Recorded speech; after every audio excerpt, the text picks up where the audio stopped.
Please sit down, Congressman Paduano, please. Problema, kumakain ako, bigla kang humirit. You were asking the body kung itatackle natin. Tapos ngayon, nakapag-rule ka na without asking the body. I think that is whimsical and arbitrary, Mr. Chair. No, Chairman, ako, hindi yes, po. I still have the floor, Sige, I think. go ahead. Oh. There is such a thing as out of order. If it is not included in the agenda, even in the floor, and if you tackle that, you are out of order. Mr. Chair, Congressman Akop, we will not be tackling that resolution right now. That's the reason why I'm asking. Hindi ko naman sinasabi. No. Sandali lang. No, Patapusin wait. mo kasi ako eh. I still have the floor. No, I'm trying to get your time because I am the chairman. What I wanted to explain. Sige, if that is what you want, sige. Mr. Chair, may nakikita po kasi akong hindi tama eh. We have 5-day rule, under the rules, we have 5-day rule. May I remind the gentleman that you are, please address the chairman, please.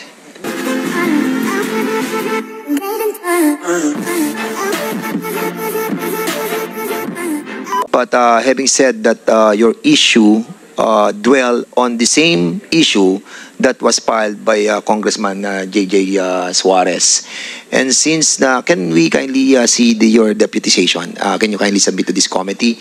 So we will be allowing you to be a part of the discussion and the voting process if ever that a voting will be needed because also, of this Mr. deputization. Chair, but, okay, go ahead. We also have the same persons involved. I think the RD, since we are from the same region, our RD here is also part of our investigation. And in that case, we will be asking the body, if your manifestation of trying to include that same issue in relation to the resolution that was filed by Deputy Speaker J.J. Suarez to be laid on this committee. So, what's the pleasure of the body? So, there is a manifestation of our good congresswoman from 1st District that her issue on her privileged speech be a part of the discussion of the resolution of Congressman J.J. Suarez. So that's the issue that we have to settle. Chairman? Yes, sir. Mr. Chairman, just to clear things, with regards to deputization of Congresswoman Matibag. Yeah. Chairman, thank you. Chairman Akop, thank you. Maraming utang to kay Chairman Akop. Anyway, Mr. Chairman, with regards to the deputization Order, please. Okay, go ahead. Congresswoman Matibag. Of course, it's the right of the Deputy Majority Leader to deputize. Now, he has all the authority and the right, especially during voting. Now, with regards to the issue being raised by Congresswoman Matibag on her privilege speech, am I correct? Privilege speech? Yes, Mr. Chair. That is not a resolution. That is not a reso filed by you. Privilege speech. Now, unless otherwise, Mr. Chairman, the privilege speech of the Honorable Matibag was referred to this committee. It was, sorry. Yes, as a matter of fact, it was referred already. So there's no need, Mr. Chairman, to discuss about it because... No, we are not going to discuss it. The manifestation of Congresswoman Matibag I know. is to allow this body to tackle that on the next hearing. Not now. Yun ang kanyang manifestation eh. Kailan ba yung privilege speech mo? Yung referral sa public It was referred, Mr. Chair, last week. Last week. Comsec. We have 5-day rule, under the rules. We have 5-day rule. May I remind the gentleman that you are, please address the chairman, please. Anyway, napaka-stricto tong chairman na to. Anyway, sa sunod sa akin, may araw ka rin. Anyway, Mr. Chairman, ganito lang po. We have 5-day rule. Now, if that is covered by the 5-day rule, last week ba? Today is our hearing, no? And if the privilege speech which was referred to this committee is germane to the issue being tackled with regards to House Resolution of DSGJ and the Honorable Mujib Bataman, we can consolidate it with just one motion. Then we can also discuss today. So, Today. Congresswoman Ann Matibag, a while ago you have this manifestation of your privileged speech to be a part of the discussion based on the resolution of Congressman Suarez. Now, I think the good gentleman from hindi, ano niya? Abang Lingkod Party List wanted you to have a motion for this committee to act on it. Go ahead, Mr. Chairman, sandali po. Yes, Congressman Comsec has Paduano. clarified. Yes, Comsec. Pasok ba doon sa 5-day rule?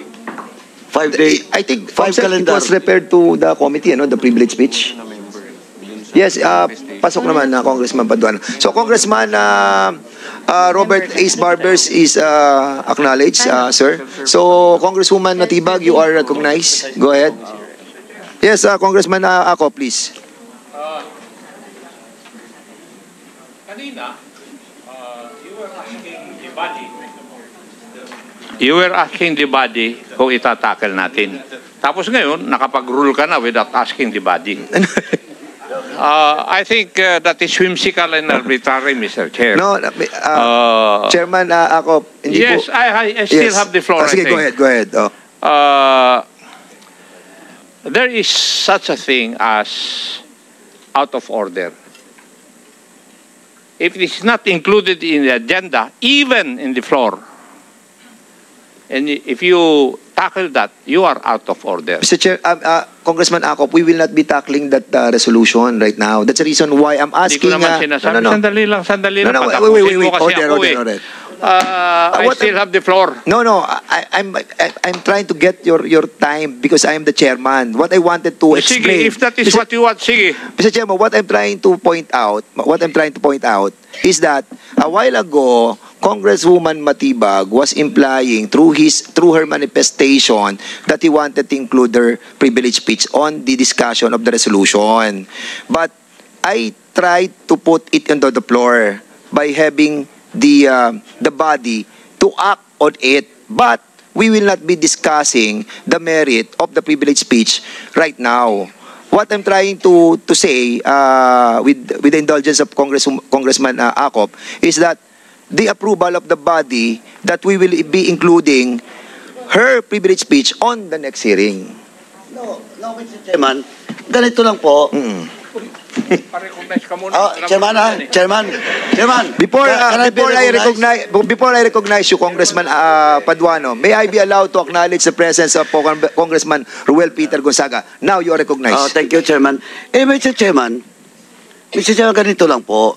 Sinabi ko, I have already established if that privilege speech was referred to this committee, pasok dun sa 5-day rule natin, 5 calendar day rule, pwede talaga. Somebody has to move, na ipasok mo, then we'll vote if we have a quorum. Di ba? That's why, Mr. Chairman, your ruling should be right after that motion. If ever members No, I haven't ruled yet. What I'm trying to tell is for her to have a motion. Ang sabi ko kanina, wait. What I said was, because manifestation yon, now I'm trying to tell to change it to a motion. Hindi po ako nag-rule, Congressman Paduano. What I'm trying to tell is to change the manifestation to a motion. Okay. Pasok ba, Comsec? Pasok. So motion, please. Mr. Chair, I may move to be included in the hearing of the resolution Respect the chairman, please. directing the appropriate House Committee to conduct an inquiry in aid of legislation. Wait for a while. What I wanted is that we respect each other. You have your own committees, and I'm following the rules of this Congress, and it's also right that we debate on something, but when the chairman is speaking, respect the chairman, please. We are all co-equal.